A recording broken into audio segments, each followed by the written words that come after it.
It's really going good now. It's coming this way now and burning toward our house.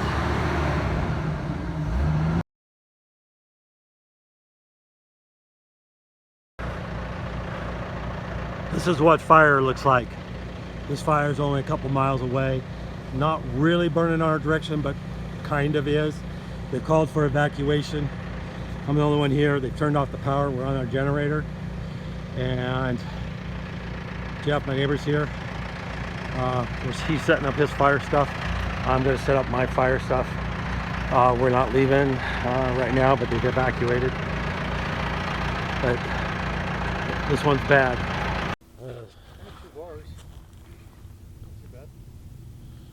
That's Buckingham Ridge right there. Flames are on this side. This side's been pretty burnt already, so that's not too bad.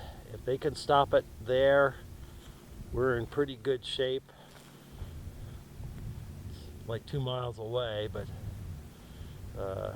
still pretty close for us. Mostly blowing in that direction, and we're like 90 degrees to the wind right now.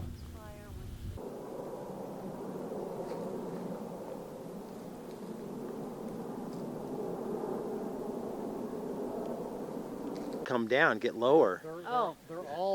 They're all coming in. They're flying an approach. You know, they're coming around and they're going to get down to a certain height and then go in. See, through the trees here, down in the ridge, because the ridge goes down, you can still see orange flames.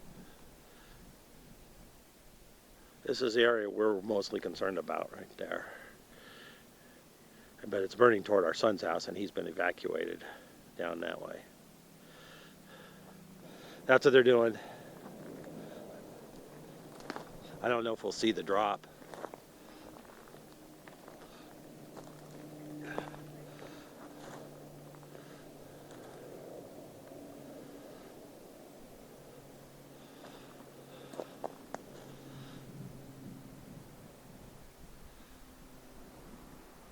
Yeah. Real low. He's going to. We're probably not going to see it. They're so low.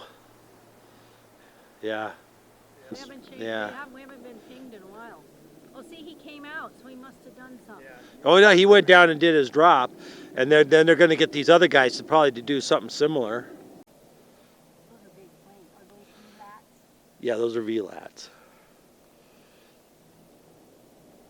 They had a busy couple weeks. Oh, yeah. Oh, it's going to be a long summer. It's going to be way too long. We're not even finished cleaning up We're not even till August yet. And September is when the real big fires come.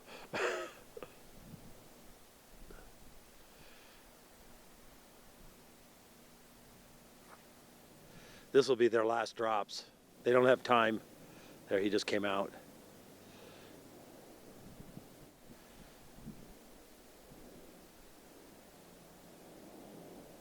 Yeah. There he goes. Oh, yeah. Something for the antennas. Isn't there an antenna up there? Antennas.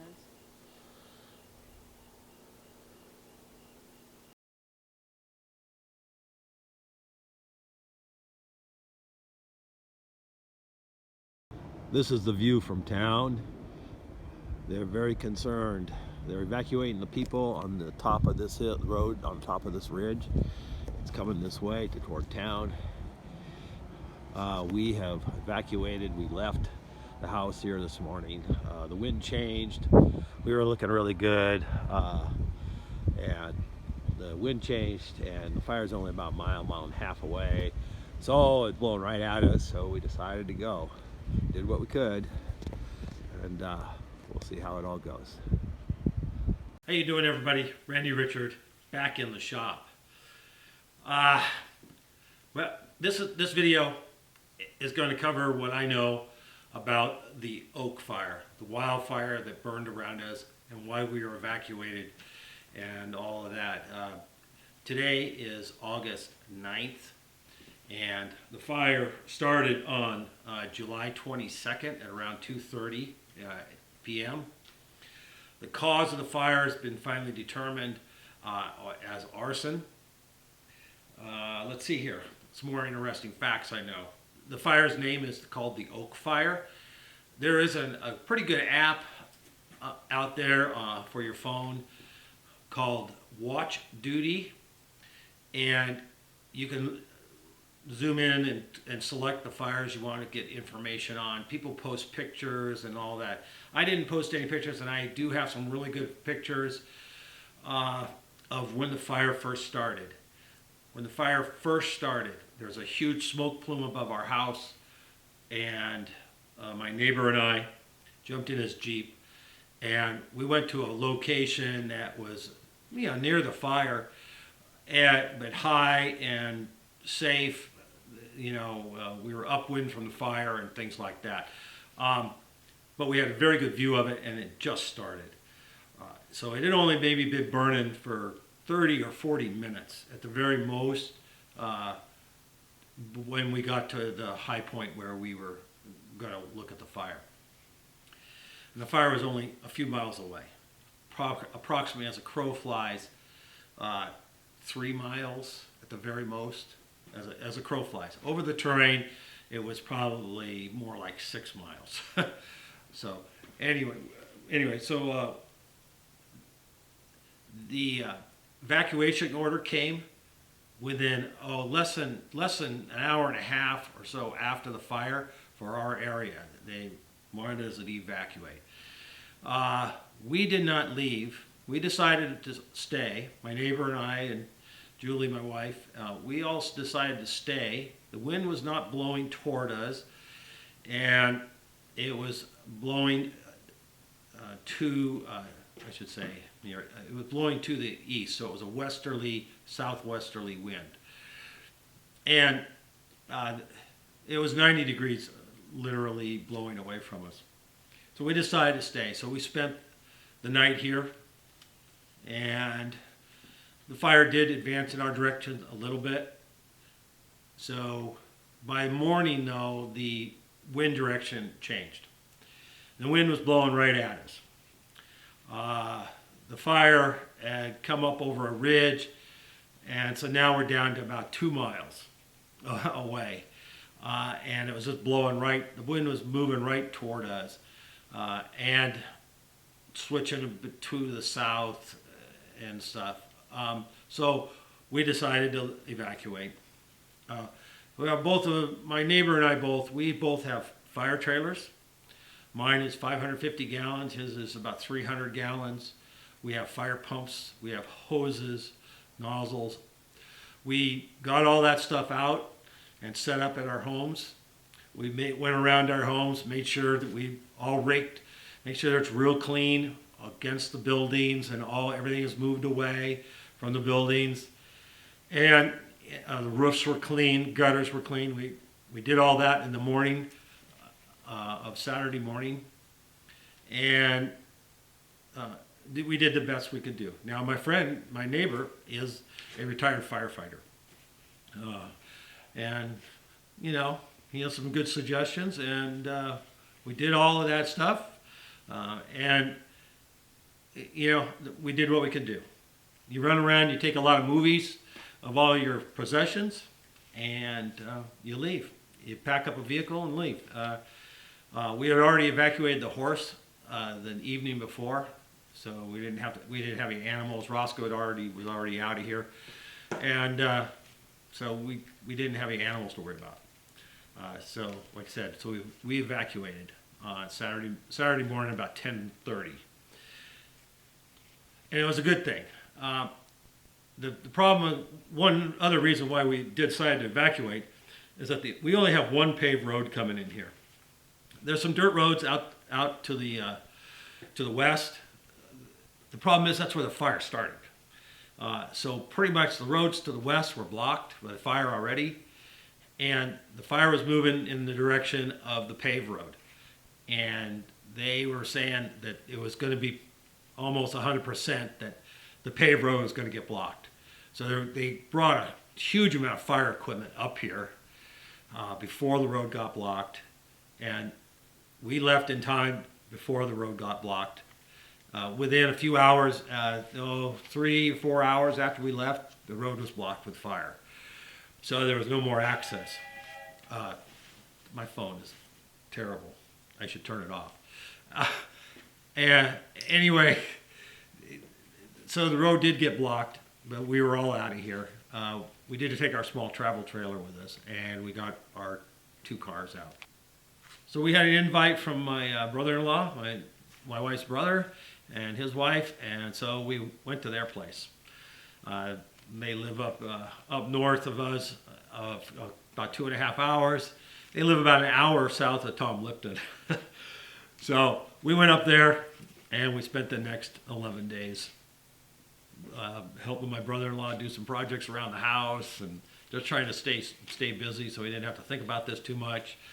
And went and took a visit to Tom for one day, and things like that. So, you know, we were safe. We didn't have a lot of word on the house. Getting word on your home is very difficult. So one of the other things was happening. The fire was moving in the direction of my son's home also. And he lives about 7 miles from us. Well, he's evacuated also. He stuck it out almost the whole time till he had a doctor's appointment and he had to leave. Once you leave, you pretty much can't get back. They're not going to let you back. They might let you back if you beg them, if you have to go pick up some drugs or something. Just that's absolute. So, you know, once he left for his doctor's appointment, he couldn't return either. So he had taken a trailer load of stuff that he had, tools and things, his other vehicle, he loaded up on his trailer, and he had to leave. He went to a friend's house, and that's where he stayed for the rest of the time period. My sister-in-law, she's a veterinarian up here. She works with animal control and stuff, and she ended up getting evacuated also. She lives a few miles past my son in that same southeasterly direction. They're predicting a fire down there, you know. So she got evacuated. So we didn't have a lot of contact and couldn't find out about the house and things like that. But anyway, the CAL FIRE finally came out and said, oh, this is the line we're going to hold. Boom. This is what we want to do. This is our plan. And that's a good thing. The line they want to hold is the road that crosses my south end of the south property line of our property. We're going, oh, well, that's kind of close. So, well, we had our fingers crossed. Let's see. Anyway, so fire goes on. It's raging and all that. As of last night, the fire is 19,244 acres and 96% contained. Right now, even this morning, there's still 1 to 2 helicopters flying on the fire, you know, doing water drops, looking for hot spots and stuff. It's almost 100%, and it's not growing. It hasn't grown for 4 days. It hasn't changed in acreage or anything. So they're just getting all the internal hot spots and islands, making sure they're all cold. There's still a lot of fire trucks up here, still a lot of dozers up here, and stuff going on. Anyway, so like I said, the fire progressed, and it got all the way up to the road here, the street at the end of our property called Bear Clover Lane. And if you go on watch duty, you can basically see the map that's behind me. I'm going to zoom in and kind of give you a quick show on the map. And then I have another little map over here showing some historical past, you know, fire events in the past and where they burned and stuff. Fire is it's not predictive, I should say, but it's somewhat predictive because of how it follows the terrain. Depends on where it starts, of course. And so they use those past fires to kind of get an idea where it might go and things like that, due to prevailing winds and other things like that, weather conditions. But a lot of times the fire goes kind of the same way as the past fires. So, what else do I have? My cause was arson. And the last number I could find on the houses that were lost is 107 homes and 56 outbuildings. No injuries. No one died. No one was killed. So we've had like 2 firefighters finally here near the end here got injured. And I know the home count, I know it's higher because I've heard of it to be like maybe 119. So as they search around for homes that are kind of more remote, and they're finding some more homes burnt. My stepmother-in-law lost her home, and we've had several friends that lost their home. In the little area we are in, nobody lost their homes or even lost their structure. They did a super job. Kudos to CAL FIRE, Forest Service, and all the other agencies. I mean, there was probably a dozen police agencies, sheriffs and police, even Clovis Police from Ray Cornelia's neck of the woods were up here, and then the fire trucks come from all over the state and out of state. I know there was one helicopter outfit from Wyoming or Montana. No, I take it Idaho or something. Anyway, they were down here. My son's helicopter, the outfit he works for, had 2 helicopters here, and they're all out at the airport here. So he spent a whole work shift working on this fire himself. Things like that. So let's take a look at the map and give you a little more rundown. This is a pretty big map. This is put out by CAL FIRE in conjunction with the Forest Service, Incident Management, Mariposa County Sheriff. These are maps that were posted in the library. They were changing them out just about every day with fire updates and such. This is the perimeter of the fire that's pink here. At the time, this map was August 2nd. So this was the active area, right in all this red area. And I'll zoom in, but pretty much, everything over here, all the way almost to town. Well, here's town down here, all the way to this road that goes up through here. It was evacuated here, all the way out the highway, all the way up here, all evacuated. There's really nobody lives. No one lives kind of out in this area. This is all Forest Service, BLM way out here. But everybody was evacuated here, and then down through here, all down through here is all evacuated. My son lives in this little community area down here. He evacuated, and my sister-in-law lives actually kind of off this map. So, no, I'm sorry, my sister-in-law lives right down in this area here. And even the Ponderosa Basin, clear in this corner here, all these people were evacuated also. This is all national forest, all out this way. The Yosemite National Park is over here, off this edge of this map. So I'm going to, I'll zoom in a little bit and give you a little more detail. Our house, our property is this intersection of these 2 roads right here. This corner, right in here basically is our property right there. Okay, and this is the road they wanted to hold the fire along, Bear Clover Lane here. This is a ridge line here, up this here. This is the top of the hill above us, the ridge. So you can see how the fire came right here. This here is about approximately from here to there is only 200 yards to the road there. So you can see here, this is the paved road called Jerseydale Road here. Then this is Scott Road. Just Jerseydale Road coming in all the way down to here.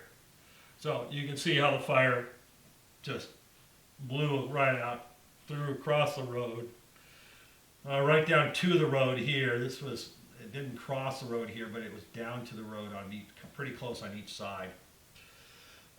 This is drawn probably a little farther than it really is. So from here to here is only a mile. Just to give you a sense of distance, and down to here is about another mile. So from about here to there is our house is only 2 miles. This is the circle. for the local people that know, this is the Circle 9 Ranch area right here.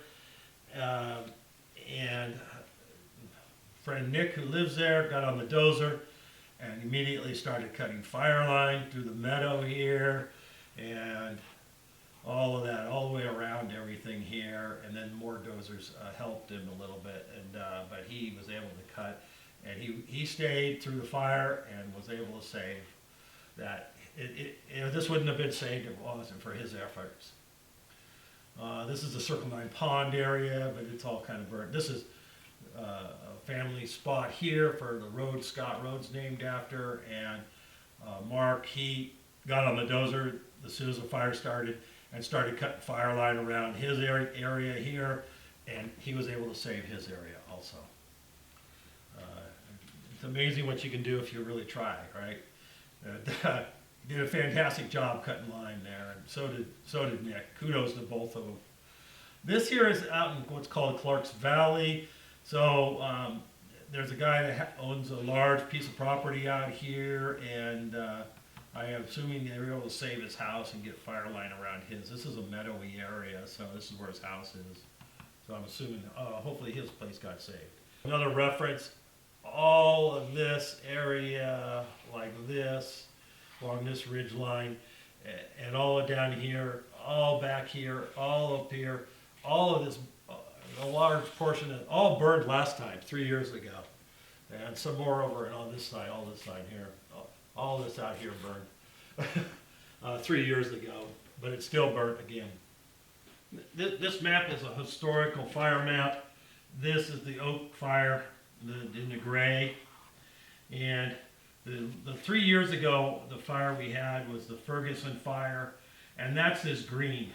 You can see how it was huge. It was 100 and something thousand acres, all around here, out here, all the way down here across the river.